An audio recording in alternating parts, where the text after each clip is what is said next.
Quando leio um livro que me agrada, vejo onde posso divulgá-lo sem forçar consciências. O homem deve ter liberdade nas suas decisões. Esse é nosso mantra de hoje, do livro Mantras de Vida, de Loester. Livro dos Espíritos.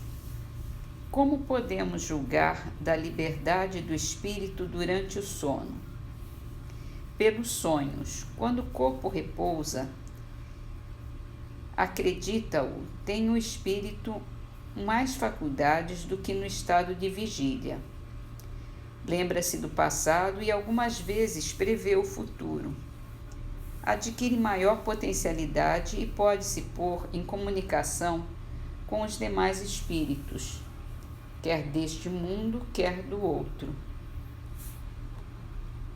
Disse frequentemente: tive um sonho extravagante, um sonho horrível, mas absolutamente inverossímil. É um engano.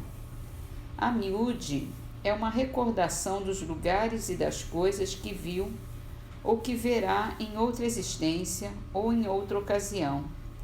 Estando entorpecido o corpo, o espírito trata de quebrar seus grilhões e de investigar no passado ou no futuro. Pobres homens, que mal conhecem os mais vulgares fenômenos da vida. Julgam-se muito sábios e as coisas mais comezinhas os confundem. Mas saibam responder a estas perguntas que todas as crianças formulam. Que fazemos quando dormimos? Que são os sonhos? O sono liberta a alma parcialmente do corpo. Quando dorme, o homem se acha por algum tempo no estado em que fica permanentemente depois que morre. Tiveram sonos inteligentes, os espíritos que desencarnando logo se desligam da matéria. Esses espíritos, quando dormem, vão para junto dos seres que lhes são superiores. Com estes viajam, conversam e se instruem. Trabalham mesmo em obras que se lhes deparam concluídas, quando voltam, morrendo na terra, ao mundo espiritual. Ainda esta circunstância é de molde a lhes ensinar que não devem temer a morte, pois que todos os dias morrem, como disse um santo. Isso pelo que concerne aos espíritos elevados. Pelo que respeita ao grande número de homens que, morrendo, têm que passar longas horas na perturbação, na incerteza de que tantos já lhes falaram, esses vão, enquanto dormem, ou a mundos inferiores à terra, onde os chamam velhas afeições, ou em busca de gozos quiçá mais baixos do que os que aí têm quando se deleitam. Vão beber doutrinas ainda mais vis, mais ignóbeis, mais funestas do que as que professam entre vocês. E o que gera a simpatia na terra é o fato de se sentir o homem, ao despertar, ligado pelo coração àqueles com quem acaba de passar 8 ou 9 horas de ventura ou de prazer. Também as antipatias invencíveis se explicam pelo fato de sentirmos em nosso íntimo que os entes com quem antipatizamos têm uma consciência diversa da nossa. Conhecemo-los sem nunca os termos visto com os olhos. É ainda o que explica a indiferença de muitos homens. Não cuidam de conquistar novos amigos por saberem que muitos têm que os amam e lhes querem. Numa palavra, o sono influi mais do que supões na sua vida. Graças ao sono, os espíritos encarnados estão sempre em relação com o mundo dos espíritos. Por isso é que os espíritos superiores assentem, sem grande repugnância, em encarnar entre vocês.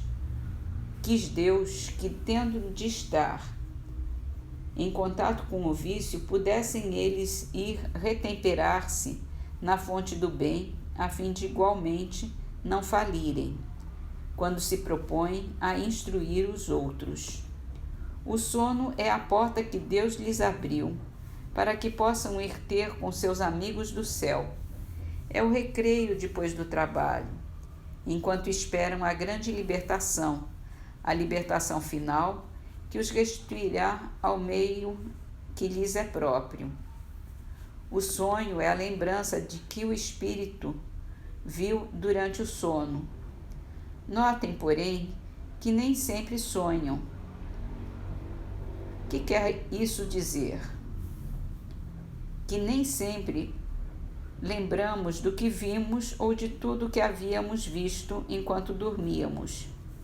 É que não temos, então, a alma no pleno desenvolvimento de nossas faculdades. Muitas vezes apenas nos ficam a lembrança da perturbação que o nosso espírito experimenta Muitas vezes apenas nos fica a lembrança da perturbação que o nosso espírito experimenta na partida ou no regresso, acrescida, da que resulta do que fizemos ou do que nos preocupamos quando despertos.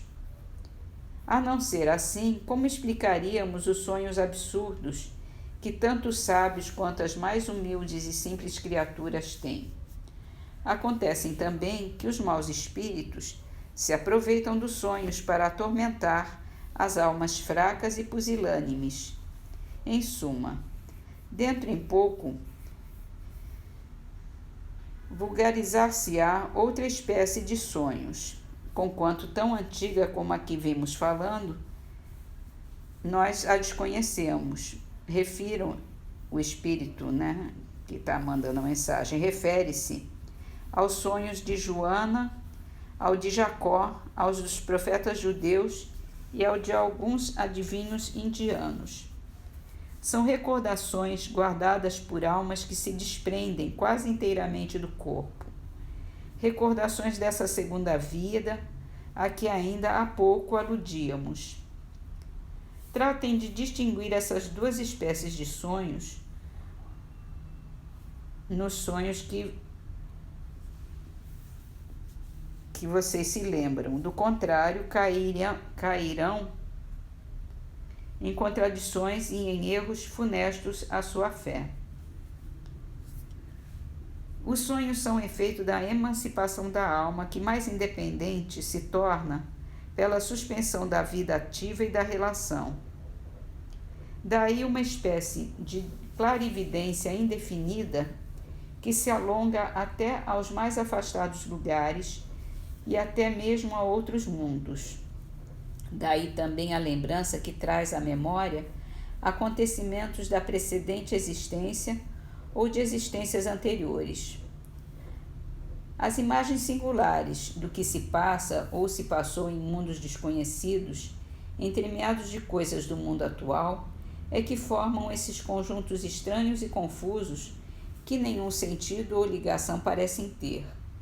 A incoerência dos sonhos ainda se explica pelas lacunas que apresentam a recordação incompleta que conservamos do que nos apareceu quando sonhávamos. É como se a uma narração se truncassem frases ou trechos ao acaso. Reunidos depois, os fragmentos restantes nenhuma significação racional teriam.